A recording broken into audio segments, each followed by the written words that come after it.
గోరా వార్తాలోకంకి స్వాగతం. ఈనాటి ముఖ్యాంశాలు. మధ్యాహ్నం 2 గంటలకే 111 అసెంబ్లీ నియోజకవర్గాల ఫలితాల వెల్లడి. ప్రతి విద్యార్థికి పెన్ నంబర్. విమానాన్నే కదిలించిన పెనుగాలి. 2 రోజుల్లో రాయలసీమకు నైరుతి ఆగమనం. రుద్రక్షిపణి ప్రయోగం విజయవంతం. ప్రాణాలు తీస్తున్న గజరాజులు.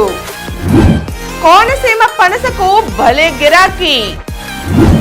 స్కూటీ అయితే పాప, బైక్ అయితే బాబు. హజ్ యాత్రకు బయలుదేరిన చివరి విమానం. కేజీహెచ్ సూపరింటెండెంట్ పై అత్యాచారం కేసు. బాణం వేసి గిరిజనుడి హత్య. ఇజ్రాయెల్ క్షిపణిపై నిక్కీ హేలీ సందేశం. కేజ్రీవాల్ కు దక్కని ఊరట. కౌంటింగ్ కు పూర్తి స్థాయిలో సన్నద్ధం. గన్నవరం వెళ్లే దారి రమణీయం. భారత్ లో ఏఐ జోరు. బ్రిజ్ భూషణ్ తనయుడి కాన్వాయ్ బీభత్సం. 6 భాషల్లో సంటోడే నా సామి పాట.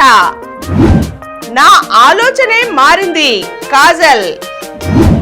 గుండె జబ్బుల లక్షణాలను ఇలా ముందే పసిగట్టండి. ఈరోజు వార్తలను చూద్దాం. మధ్యాహ్నం 2 గంటలకే 111 అసెంబ్లీ నియోజకవర్గాల ఫలితాల వెల్లడి. సార్వత్రిక ఎన్నికల ఓట్ల లెక్కింపు జూన్ 4న ఉదయం 8 గంటలకు ప్రారంభమవుతుంది. తొలుత సైనిక దళాల్లో పనిచేసే సర్వీసు ఓటర్లకు సంబంధించి ఎలక్ట్రానికల్లీ ట్రాన్స్మిటెడ్ పోస్టల్ బ్యాలెట్ సిస్టంలో వచ్చిన ఓట్లు, తరువాత పోస్టల్ బ్యాలెట్ పత్రాల్లోని ఓట్లు లెక్కిస్తారు. ఈ లెక్కింపునకు అరగంట కంటే ఎక్కువ సమయం పడితే ఓ వైపు వాటిని లెక్కిస్తూనే 8:30 గంటలకు ఈవీఎంలలో నమోదైన ఓట్ల లెక్కింపు మొదలు పెడతారు. సగటున ప్రతి 30 నిమిషాలకు ఒక రౌండ్ ఓట్ల లెక్కింపు పూర్తవుతుంది. ఉదయం 10-11 గంటలకే ఫలితాలపై కొంత స్పష్టత వస్తుంది. మధ్యాహ్నం 2 నుండి 3 గంటలకు లెక్కింపు పూర్తయ్యే అవకాశం ఉంది. రాష్ట్రంలోని 111 నియోజకవర్గాల్లో 20 లోపు రౌండ్లు, 61 నియోజకవర్గాల్లో 21 నుంచి 24 రౌండ్లు లెక్కింపు జరుగుతుంది. అలాగే మిగిలిన 3 నియోజకవర్గాల్లో 25 రౌండ్లకు మించి లెక్కింపు జరుగుతుంది. రాత్రి 9 గంటల్లోగా అన్ని నియోజకవర్గాల ఫలితాల ప్రకటన విడుదలయ్యే అవకాశం ఉంది. ప్రతి విద్యార్థికి పెన్ నంబర్. బడియేడు పిల్లలు ఎంతమంది బడిలో ఉంటున్నారు, ఎంతమంది బడికి వెళ్లడం లేదో తెలుసుకునేందుకు ఇంటింటికి సర్వే చేయడం తప్ప ఇప్పటి వరకు మరో మార్గం లేదు. దీనికై పర్మనెంట్ ఎడ్యుకేషన్ నెంబర్తో మంచి పరిష్కారం లభించనుంది. ప్రీ ప్రైమరీలో అడ్మిషన్ తీసుకున్న సమయంలో విద్యార్థి పేరు, పుట్టిన తేదీ, తల్లిదండ్రుల పేర్లు, కులం, ఇంటి అడ్రస్ వంటి అన్ని వివరాలను డిజిటలైజ్ చేసి కేంద్ర పాఠశాల విద్యామంత్రిత్వ శాఖ యూడైస్లో నమోదు చేస్తుంది. ఆ తర్వాత 11 అంకెల పర్మనెంట్ ఎడ్యుకేషన్ నెంబర్ పెన్నును ఇస్తుంది. స్కూటీ అయితే పాప, బైక్ అయితే బాబు. పసికందుల విక్రయానికి అంతర్రాష్ట్ర ముఠా కోడ్ భాషను వినియోగిస్తోంది. పాపను స్కూటీగా, బాబును బైక్గా పిలుస్తూ ఇలా కోడ్ భాషను వారు ఎంచుకున్నారు. చిన్నారులను రాష్ట్రాలు దాటించి పిల్లలు లేని దంపతులకు అమ్ముతున్న అంతర్రాష్ట్ర ముఠా గుట్టును రాచకొండ పోలీసులు భగ్నం చేసిన విషయం తెలిసిందే. బుధవారం ఢిల్లీతో పాటు పూణే, యూపీ, నోయిడా, హర్యానాలోని పలు సిటీల్లో రాచకొండ పోలీసులు బృందాలుగా తనిఖీలు చేశారు. స్థానిక పోలీసుల సహకారంతో కొందరిని అదుపులోకి తీసుకుని విచారించారు. రాచకొండ పోలీసులు 11 మంది చిన్నారులను శిశు విహార్కు అప్పగించారని, వారంతా తమ వద్ద క్షేమంగా ఉన్నారని మహిళా శిశు సంక్షేమ శాఖ డైరెక్టర్ కాంతి వెస్లీ వివరించారు. రుద్రక్షిపణి ప్రయోగం విజయవంతం. ఆకాశంలో నుంచి భూమిపైనున్న లక్ష్యాలపైకి ప్రయోగించే రుద్ర M2 మిసైల్ను భారత్ బుధవారం విజయవంతంగా ప్రయోగించింది. ఒడిశా తీరం నుంచి Su-30 ఫైటర్ జెట్ ద్వారా ప్రయోగించిన రుద్ర నిర్దేశించిన అన్ని లక్ష్యాలను అందుకుందని రక్షణ మంత్రిత్వ శాఖ వెల్లడించింది. రుద్ర M2 మిసైల్ను పూర్తి స్వదేశీ పరిజ్ఞానంతో రూపొందించారు. 2 రోజుల్లో రాయలసీమలోకి నైరుతి ఆగమనం. నైరుతి రుతుపవనాలు వేగంగా విస్తరిస్తున్నాయి. ఒక రోజు ముందుగా అంటే ఈ రోజుకే అవి కేరళను తాకుతున్నాయి. ఆ తరువాత 2 రోజుల్లో ఏపీలోకి ప్రవేశించేందుకు అవకాశాలు ఉన్నాయి. ఈ నెల 31 లేదా వచ్చే నెల 1వ తేదీ కల్లా రుతుపవనాలు రాయలసీమలోకి ప్రవేశించే అవకాశం ఉన్నట్లుగా వాతావరణ శాఖ అధికారులు తెలియజేశారు. విమానాన్నే కదిలించిన పెనుగాలి. అమెరికాలోని టెక్సాస్, ఒక్లహోమా, ఆర్కన్సాస్లను శక్తివంతమైన టోర్నడోలు కుదిపేశాయి. వీటి బీభత్సానికి సంబంధించిన ఓ వీడియో ఇప్పుడు సామాజిక మాధ్యమాల్లో చక్కర్లు కొడుతోంది. డాలస్ ఫోర్ట్ వర్త్ అంతర్జాతీయ విమానాశ్రయంలో ఓ బోయింగ్ 737-800 విమానం ఈ గాలి దెబ్బకు కదిలిపోయింది. ఆ సమయంలో ప్రయాణికులెవరూ అందులో లేరు. విమానాశ్రయ నిఘా కెమెరాల్లో ఈ దృశ్యం నిక్షిప్తమైంది. ఆ సమయంలో గంటకు దాదాపు 80 మైళ్ళ వేగంతో గాలులు వీచాయి. ఈ దెబ్బకు దాదాపు 202 విమానాలను రద్దు చేయగా మరో 500 విమాన సర్వీసుల్లో తీవ్ర జాప్యం నెలకొంది. బ్రిజ్భూషణ్ తనయుడి కాన్వాయ్ బీభత్సం. మహిళా రెజ్లర్లు చేసిన లైంగిక ఆరోపణలతో ఇప్పటికే ఇబ్బందుల్లో ఉన్న భాజపా ఎంపీ బ్రిజ్భూషణ్ పేరు మరోసారి వార్తల్లోకి ఎక్కింది. ఆయన కుమారుడు కైసర్గంజ్ బీజేపీ అభ్యర్థి కరణ్ భూషణ్ సింగ్కు చెందిన వాహన శ్రేణి ఢీకొండంతో రెహాన్ ఖాన్, షెహజాద్ అనే 2 యువకులు అక్కడికక్కడే ప్రాణాలు కోల్పోయారు. 60 ఏళ్ల మహిళ గాయపడ్డారు. బుధవారం ఉత్తరప్రదేశ్లోని గోండా జిల్లాలోని కల్నర్గంజ్ హుజూర్పూర్ రోడ్లోని వైకుంఠ్ డిగ్రీ కాలేజీ సమీపంలో ఈ ఘటన జరిగింది. కేజ్రీవాల్కు దక్కని ఊరట. మధ్యంతర బెయిల్ పొడిగింపు విషయంలో ఢిల్లీ ముఖ్యమంత్రి అరవింద్ కేజ్రీవాల్కు సుప్రీంకోర్టు నుండి ఊరట లభించలేదు.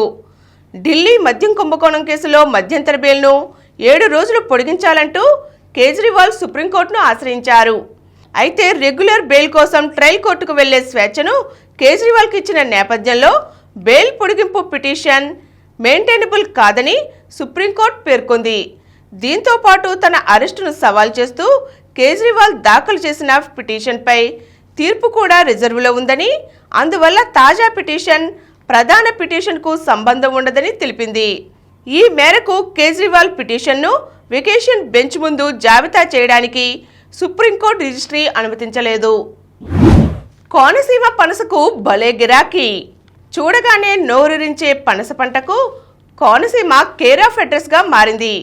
తేనెలూరే రుచి ఉండే ఈ పనస తొనలకు ఉమ్మడి తెలుగు రాష్ట్రాలతో పాటు దేశంలోని ఇతర ప్రాంతాల్లోనూ మంచి డిమాండ్ ఉంది. కొబ్బరి, అరటి తర్వాత కోనసీమలో పండే విలువైన పంటల్లో పనస ఒకటి. ఈ కారణంగా తూర్పు, పశ్చిమ ఏజెన్సీలలో పండే పనస కన్నా కోనసీమలో పండే పనసకు మంచి డిమాండ్ ఉంది. మార్చి నుంచి జూలై నెల వరకు ఒక్క అంబాజీపేట నుంచే 5 కోట్ల విలువైన పనస ఎగుమతి అవుతుంది. మొత్తం జిల్లా వ్యాప్తంగా 7 కోట్ల వరకు వ్యాపారం జరుగుతుందని తెలుస్తోంది. హజ్ యాత్రకు బయలుదేరిన చివరి విమానం. విజయవాడ అంతర్జాతీయ విమానాశ్రయం గన్నవరం నుంచి హజ్ యాత్రకు వెళ్లే యాత్రికులతో చివరి విమానం బుధవారం బయలుదేరింది. గత 2 రోజులుగా ఇక్కడి నుంచి 644 మంది హజ్ యాత్రికులు బయలుదేరగా 3 విమానంలో 48 మంది యాత్రికులు వెళ్లారు.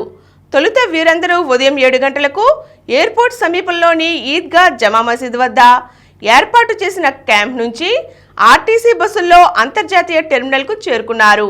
అనంతరం ఇమిగ్రేషన్ ప్రక్రియ తరువాత స్పైస్ జెట్కు చెందిన విమానంలో సౌదీ అరేబియాలోని జెడ్డాకు యాత్రికులు బయలుదేరి వెళ్లారు.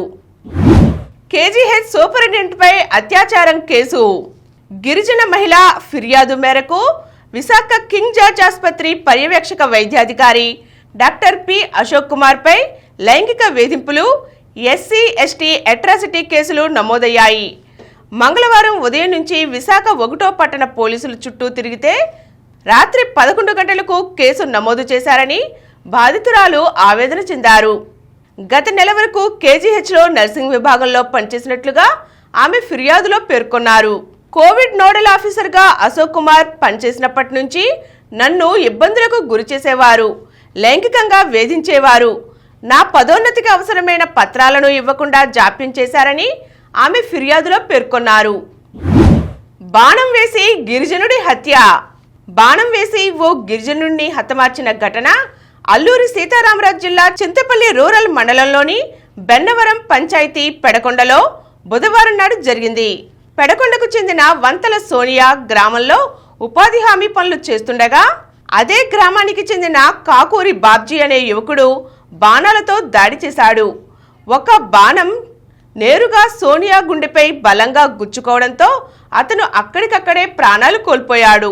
బాణం వేసిన బాబ్జీ అక్కడి నుంచి పరారయ్యాడు. సమాచారం అందుకున్న చింతపల్లి సీఐ రమేష్, అన్నవరం ఎస్ఐ రాజారావు ఘటనాస్థలికి చేరుకుని మృతదేహాన్ని పరిశీలించారు. మృతుని భార్య ఫిర్యాదు మేరకు కేసు నమోదు చేశారు. ప్రాణాలు తీస్తున్న గజరాజులు. దేశంలో గత 5 ఏళ్లుగా ఏనుగుల దాడిలో ప్రాణాలు కోల్పోతున్న వారి సంఖ్య భారీగా పెరుగుతూనే ఉంది. వివిధ రాష్ట్రాల్లో ఏనుగుల దాడి కారణంగా ఏకంగా 2657 మంది మృత్యువాత పడ్డారని కేంద్ర పర్యావరణ అటవీ మంత్రిత్వ శాఖ వెల్లడించింది. గత 5 ఏళ్లలో అంటే 2018-19 నుంచి 2022-23 వరకు దేశంలో అత్యధికంగా ఒడిశా రాష్ట్రంలో ఏనుగు దాడి కారణంగా 542 మంది ప్రాణాలు కోల్పోయారు. కాగా జార్ఖండ్లో 474 మంది మృత్యువాత పడ్డారు. మానవులు ఏనుగుల మధ్య సంఘర్షణ నివారణకు ఇప్పటి వరకు 14 రాష్ట్రాల్లో 33 ఎలిఫెంట్ రిజర్వులను ఏర్పాటు చేశారు. ఏనుగుల కదలికల పర్యవేక్షణకు స్థానిక సంఘాలతో జంతు ట్రాకర్లను ఏర్పాటు చేయడంతో పాటు మానవులకు నష్టాన్ని నివారించడానికి స్థానిక ప్రజలకు హెచ్చరికలు జారీ చేస్తున్నారు. గన్నవరం వెళ్లేదారి రమణీయం. విజయవాడ నుంచి గన్నవరం వెళ్లే రహదారి పచ్చని చెట్లతో సరికొత్త అందాలను సంతరించుకుంది. హైవే మధ్యలో పెంచుతున్న మొక్కలను అధికారులు ప్రత్యేకంగా పర్యవేక్షిస్తున్నారు. రోజు నీళ్లు పోస్తూ మొక్కలు ఏపుగా పెరిగేలా చర్యలు తీసుకుంటున్నారు. ఆ మార్గంలో ప్రయాణించే వాహనదారులు ఆహ్లాదకరమైన వాతావరణాన్ని ఆస్వాదిస్తున్నారు. చల్లటి గాలితో పాటు నీడనిస్తున్న మొక్కలు చూసి అందరూ సంతోషం వ్యక్తం చేస్తున్నారు. భారత్లో ఏఐ జోరు. సాంకేతికత, విజ్ఞానం ఆధారిత ఉద్యోగాలు చేస్తున్న భారతీయుల్లో 92% మంది కృత్రిమ మేధను వినియోగిస్తున్నారని వర్క్ ట్రెండ్ ఇండెక్స్ 2024 అధ్యయనం వెల్లడించింది. మైక్రోసాఫ్ట్, లింక్డ్ఇన్ సంయుక్త ఆధ్వర్యంలో 31 దేశాలలో 31,000 మందిపై చేపట్టిన ఈ సర్వే పలు ఆసక్తికర విషయాలను వెల్లడించింది. దాదాపు 91% మంది భారతీయులు తమ రంగాల్లో పోటీతత్వాన్ని కొనసాగించడానికి కృత్రిమ మేధను వినియోగిస్తున్నారు. 54% మంది ఉద్యోగులు వారి ఆఫీసులలో ఏఐ ప్రణాళికలు లేకపోవడం ఆందోళన కలిగిస్తుందని తెలిపారు. రానున్న ఏడాదిలో ఏఐ ఉద్యోగస్తుల ప్రతిభ, ఉద్యోగ అవకాశాలపై ప్రభావం చూపించనుంది. భారత్లోని 75% సంస్థలు ఏఐ పరిజ్ఞానంపై అవగాహన లేని వారికి ఉద్యోగాలు ఇవ్వడానికి నిరాసక్తి చూపిస్తున్నాయి. 6 భాషల్లో సంటోడే నా సామి పాట. పుష్పరాజ్, శ్రీవల్లి కలిసి చిందేస్తే థియేటర్లు విజిల్స్తో మారుమగిపోతాయి. పుష్ప సినిమాలోని తొలి భాగం పుష్ప ది రైజ్లో ఇదే కనిపించింది. మళ్ళీ అదే జోష్తో వస్తున్నారు ఈ ఇద్దరు. పుష్పరాజ్ పాత్రలో అల్లు అర్జున్, శ్రీవల్లి పాత్రలో రష్మిక మందన నటిస్తున్న చిత్రం Pushpa the rule. Pushpa franchise మలిభాగం. సుకుమార్ దర్శకత్వంలో నవీన్ ఎర్నేని, వై రవిశంకర్ దీనిని నిర్మిస్తున్నారు.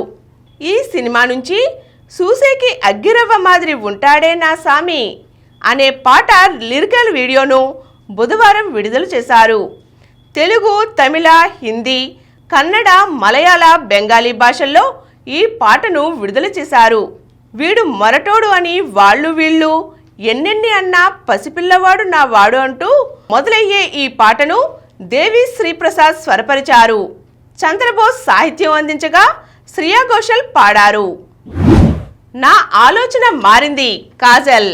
ప్రస్తుతం నేను ఎంచుకునే పాత్ర, చేయబోయే ప్రతి సినిమా విషయంలో ఆచితూచి నిర్ణయం తీసుకుంటున్నా. తల్లి అయ్యాక తన గారాల పట్టి నీల్ కోసమే మరింత జాగ్రత్తగా ఇలా చేయాల్సి వస్తోందని చెప్పుకొచ్చింది కాజల్. నీల్ ఈ భూమి మీదకి వచ్చాక సినిమా, వ్యక్తిగత జీవితాన్ని నేను చూసే విధానమే పూర్తిగా మారిపోయింది. నాకు ఇబ్బంది కలిగించే పాత్రల జోలికి అస్సలు వెళ్ళాలనుకోవడం లేదు. ప్రతి చిన్న పని సైతం బాగా ఆలోచించి చేస్తున్నా. నాలో ఓపిక పెరుగుతోంది. ఇతరుల పట్ల సానుభూతితో ఉంటున్నా.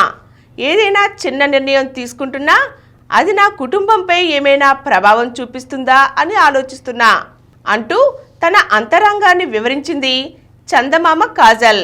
సత్యభామగా సాహసాలు చేయడానికి సిద్ధమవుతున్న కాజల్ అగ్రనటుడు కమల్ హాసన్ భారతీయుడు 2లోనూ కనిపించనుంది. విజయవాడ డివిజన్లో అత్యాధునిక సాంకేతిక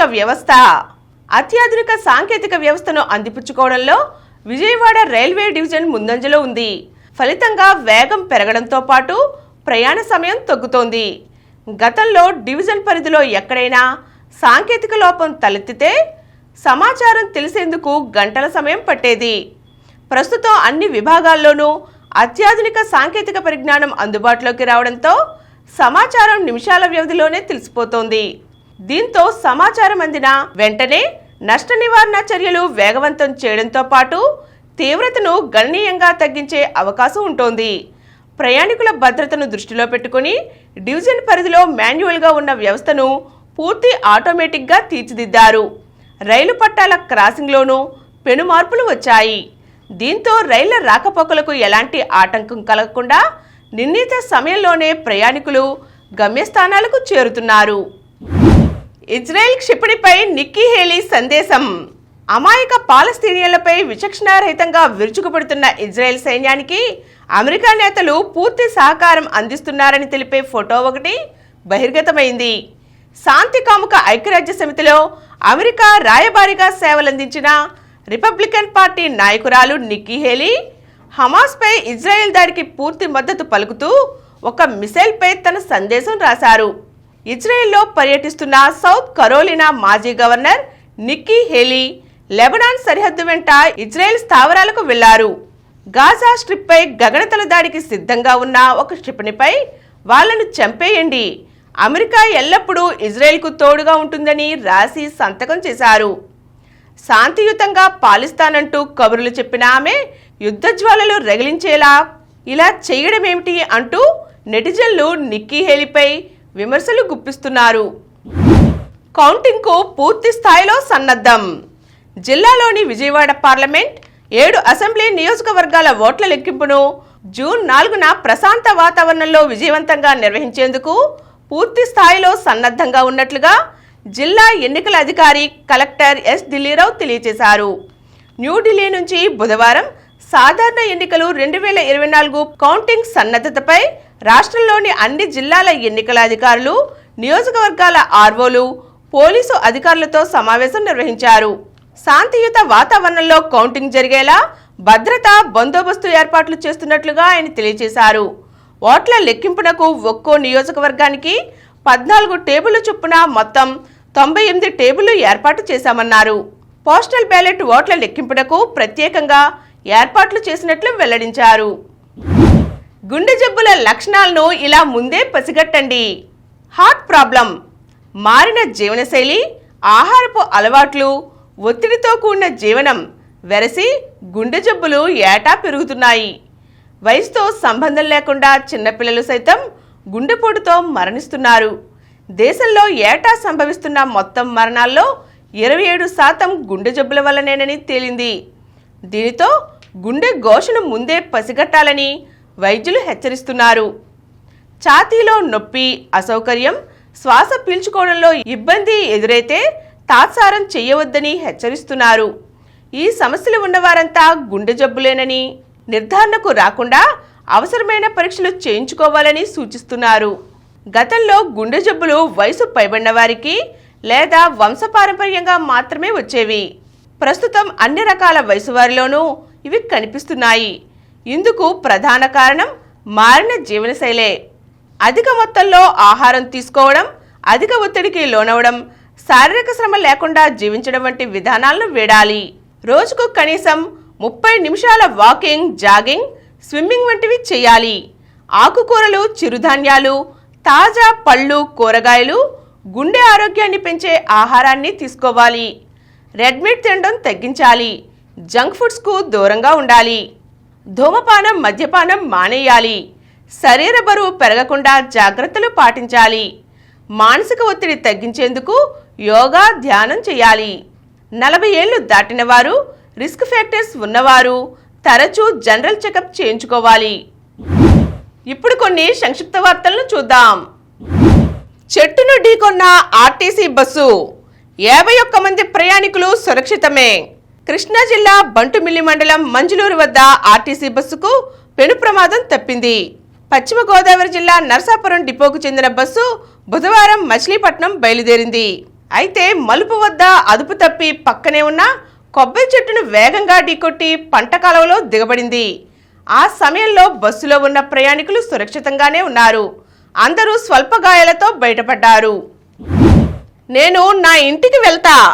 ఉత్తరప్రదేశ్లోని బలందసహార్ జిల్లా నరోరాలో బుధవారం గంగానది కాలువ నుంచి బయటకు వచ్చిన 10 అడుగుల భారీ మొసలి తిరిగి నీళ్లలోకి వెళ్లడానికి రైలింగ్ ఎక్కబోయింది. ఆ ప్రయత్నంలో విఫలమై కింద పడింది. స్థానికుల సమాచారంతో అక్కడికి చేరుకున్న అటవీశాఖ సిబ్బంది అతి కష్టం మీద మొసలిని బంధించి కాలువలోకి విడిచిపెట్టారు. పాకిస్తాన్లో ఘోర ప్రమాదం. బలూచిస్తాన్ ప్రావిన్స్లో లోయలో పడిన బస్సు 28 మంది దుర్మరణం, 22 మందికి గాయాలు. పారిస్ ఒలింపిక్స్ క్వార్టర్ ఫైనల్లో అంకుశిత నిషాంత్. వైశాలి చేతిలో హంపి ఓటమి. నార్వే చెస్ మహిళల టోర్నీలో ప్రపంచ 5వ ర్యాంకర్ భారత స్టార్ కోనేరు హంపి తొలి ఓటమిని చవిచూసింది.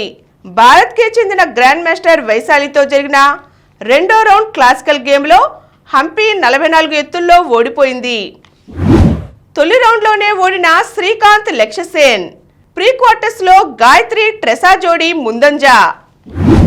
మరిన్ని వార్తా విశేషాలతో రేపటి గోరా వార్తాలోకంలో కలుద్దాం. Thank you.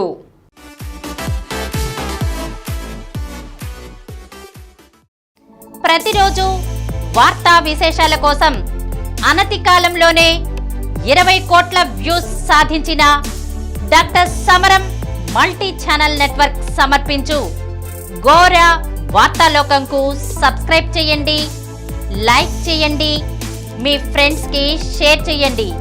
అలాగే ప్రక్కనున్న గంట సింబల్ని ప్రెస్ చేయడం మర్చిపోకండి. Please download Samaram Channels app from Google Play Store and watch your favorite channels. Click the bell icon and subscribe to the channels.